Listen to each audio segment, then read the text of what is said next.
friendship, yung ating pong gagawin ngayon ay okoy. Gagawa po tayo ng okoy. Ito lang. Ito po yung mga sangkap na gagamitin sa ating okoy. Ito po, kamuting kahoy.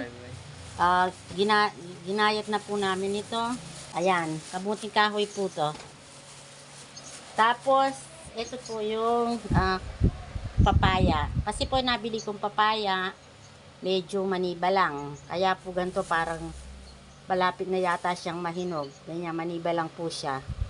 Ito po, papaya. Yan po. Sama-samahin lang po natin yung ating mga sangkap. Ito po yung, naubusan po kami ng guantes eh. Ito po yung kalabasa. Lalagyan ko po siya ng kalabasa. Ayan po. Pagsama-sama. Ngayon po mga friendship, pagsama-samahin na po natin yung ating mga pampasarap. Ito po, asin. Lagyan po natin ng asin. Ayan po yung bawang at sibuyas natin. Lagyan po natin ng pepper. Then, lagyan po natin ng magic garlic powder.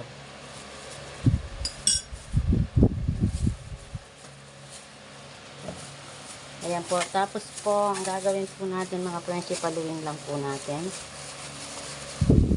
Tapos, magdagdag na lang po kayo ng paminta doon sa sausawan po para masarap.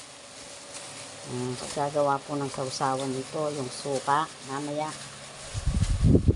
Yung sausawan lang po nito, mga friendship, suka. Tapos, lagyan lang ng paminta yung suka, sibuyas at bawang. Yun lang po. Tsaka asin. Yun po yung sausawan natin sa okoy.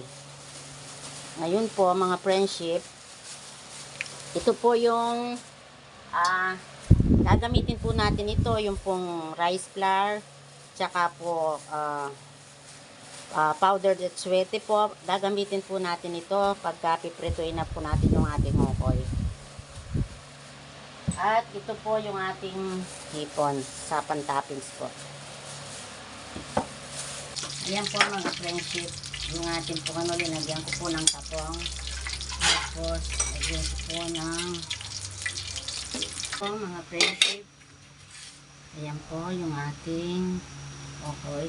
Lagay na po natin dito mga friendship.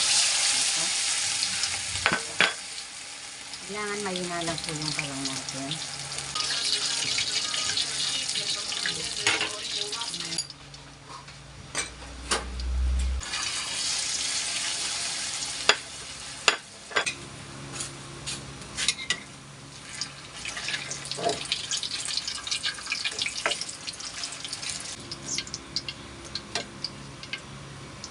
At ito na po ang aming finished product. Maraming po salamat sa aming mga followers at sa aming mga viewers.